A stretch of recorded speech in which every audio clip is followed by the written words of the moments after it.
Cumprimentos, irmão, na paz do Senhor Jesus. Gostaria de estar lendo aqui carta aos Romanos, capítulo 8, versículo 18. A glória futura.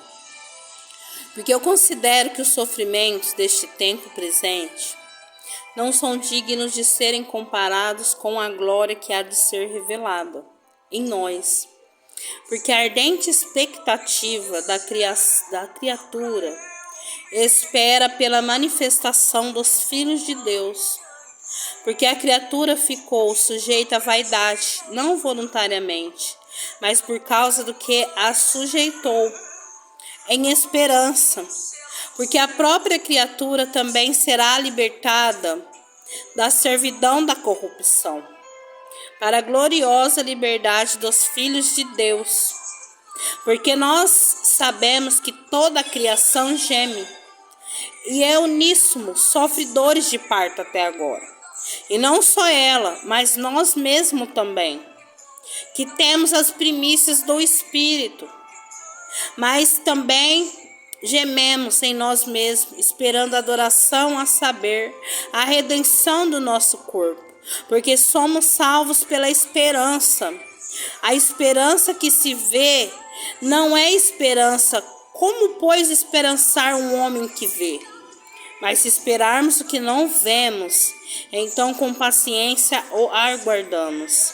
Semelhantemente, o Espírito também nos ajuda em nossas fraquezas, porque não sabemos o que devemos orar, como convém, mas o próprio Espírito intercede por nós com gemidos que não podem ser proferidos. E aquele que examina os corações sabe qual é a intenção do Espírito, porque ele faz intercessão pelos santos, segundo a vontade de Deus. E sabemos que todas as coisas trabalham juntamente para o bem daqueles que amam a Deus, daqueles que são chamados de acordo com o seu propósito. Aleluia, Jesus. Nós sofremos agora, então esperemos por algo melhor, que ainda está por vir. Sim, nós sofremos, e nisso estamos de acordo com toda a criação de Deus. Pois toda a criação agora, como é dito, sofre com dores de parto. Há algo melhor vindo. Mas enquanto isso, ela se perturba e se enche de agonia, geme e grunhe. Veja como a criação muitas vezes chora sob a chuva superabundante, que mais parece um pequeno dilúvio. Observe como às vezes as próprias entranhas da criação parecem ser agitadas e rasgadas de dor e agonia por vulcões e terremotos. Note as tempestades, tornados ou furacões, todos os tipos de males que varrem o mundo, deixando a devastação em seu caminho. O próprio globo está envolto em faixas de névoa e não brilha como as suas estrelas, irmãs, em seu brilho esplendor primitivo. A criação animal também está sob o jugo da escravidão. Muitas desnecessárias foram as vezes em que os homens tornaram esse jugo pesado. A alma obteve a sua redenção, portanto nosso coração se alegra e nossa glória se regozija. Mas nosso corpo ainda não obteve sua redenção. Isto está por vir na ressurreição. Então será feita a adoção, esperando a adoção, a saber, a redenção do nosso corpo. Abençoado fato, embora em comum com toda a criação, o corpo está sujeito à escravidão. Ainda será libertado, e nós, homens completos, tanto no corpo quanto na alma e no espírito, seremos trazidos para a liberdade dos filhos de Deus. Sabemos que todas as coisas contribuem juntamente para o bem. Essa é uma declaração incrivelmente positiva. Paulo, nos dias de hoje, há certas pessoas que dizem que nós sabemos. Não sabemos de nada, e no entanto os apóstolos afirmam o tempo todo: sabemos disso, sabemos daquilo. Essas pessoas nos dizem que há grande distinção entre acreditar e saber. Mas é evidente que essa é uma distinção que os apóstolos inspirados não conheciam de forma alguma. Leia as epístolas de João e note como ele afirma continuamente: sabemos, sabemos e sabemos. Também perceba como ele adiciona: nós cremos. Também perceba e saber como fossem a mesma coisa. Os agnósticos podem declarar que não sabem de nada, se assim desejarem, mas quanto a nós que sabemos, porque cremos no que foi ensinado por Deus em seu livro, abriremos nossa boca e falaremos. Aquele que tem algo a dizer tem o direito de fazê-lo. Nós sabemos e, portanto, o fazemos. Note, irmãos, como o apóstolo fala aqui. Ele não afirma que todas as coisas contribuirão para o bem? Não, mas que contribuem. Elas estão agora contribuindo para o bem presente. Isso não é algo que eventualmente acabará bem, mas é bom agora. Sabemos que todas as coisas contribuem juntamente para o bem daqueles que amam a Deus, daqueles que são chamados de acordo com seu propósito. Assim que o apóstolo menciona a palavra propósito, ele precisa descrever um longo discurso sobre ela. Ele não temia nem se envergonhava de falar dos propósitos de Deus. Há alguns pregadores que não falam sobre os propósitos ou decretos de Deus, como tivessem medo, afirmando que é uma doutrina calvinista. Ora, estava aqui nas Escrituras, muito antes do Calvino nascer. Por isso, que direito eles têm de chamar pelo seu nome? Especialmente em nossas fraquezas na oração, porque é nela que são mais vistas. Eu pensava ter lido, mas o próprio Espírito nos ensina o que devemos orar. Porém, ele faz mais do que isso. Vai além de nós ensinar o que devemos orar. Ele intercede por nós com gemidos que não podem ser proferidos. Você sabe o que são esses gemidos? Receio que aqueles que nunca tiveram esses gemidos, que não podem ser proferidos, jamais conhecerão essa glória que pode ser expressa, pois esse é o caminho para isso. Os gemidos que não podem ser proferidos levam a uma alegria indescritível. Essa é a filosofia da oração.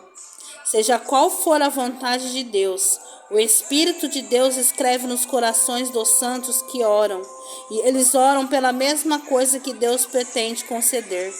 Assim como o barômetro muitas vezes prediz o clima que está chegando, o espírito de oração no cristão indica quando as chuvas de bênçãos estão chegando.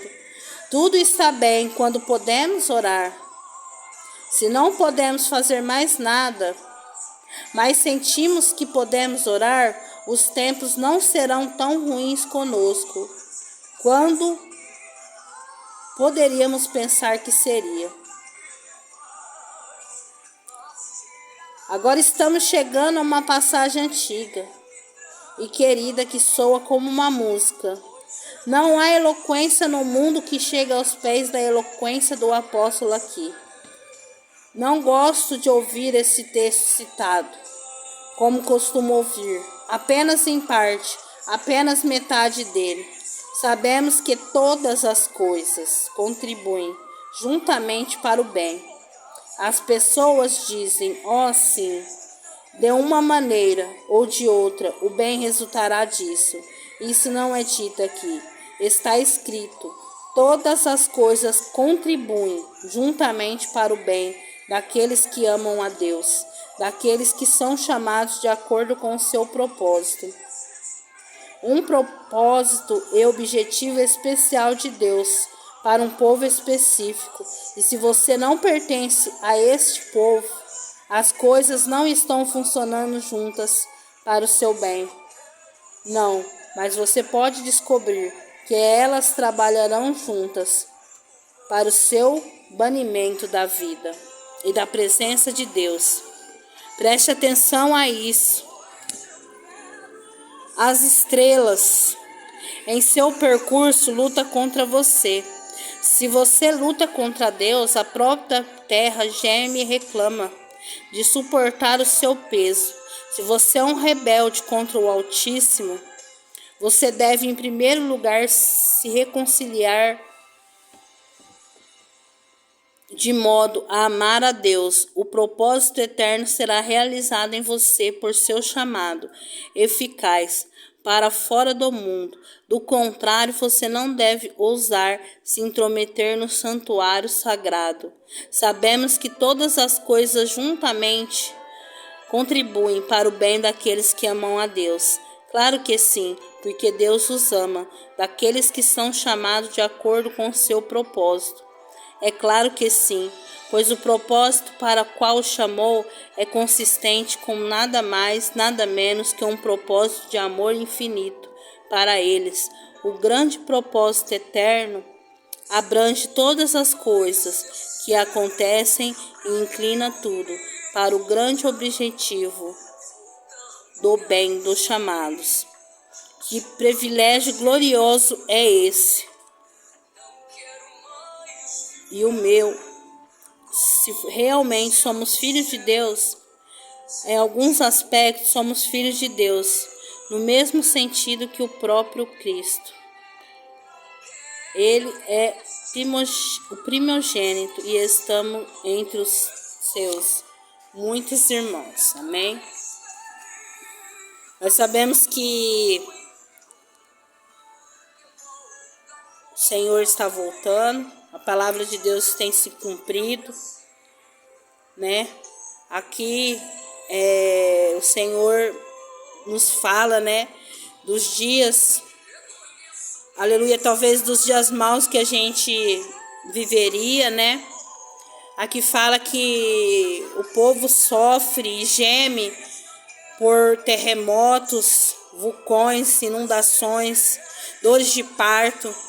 Em nenhum momento o Senhor Jesus nos disse que seria tudo bom e perfeito. Mas Ele disse: no mundo tereis aflição, tende bom ânimo. E nós precisamos ter bom ânimo e crer, aleluias, que um dia tudo isso chegará ao fim. Que a glória futura que Deus tem para os seus escolhidos, para aqueles que buscam e amam a Deus, para aqueles que crê na esperança da sua vinda. Porque essa terra, nós vivemos sim nessa terra, né? E muitas das vezes passamos por coisas a qual não queremos passar. Muitas das vezes também a nossa alma, ela não tem palavras para descrever a dor, às vezes, que a gente passa por viver nesta terra. E coisas ruins têm acontecido. E o Senhor não disse que Ele ia nos livrar dessas coisas ruins. Mas nós precisamos crer na esperança da sua vinda. Que haverá um lugar glorioso, a qual às vezes a gente não consegue imaginar. Mas é um lugar que o Senhor tem preparado para aqueles que amam a Deus, para aqueles que buscam a Deus.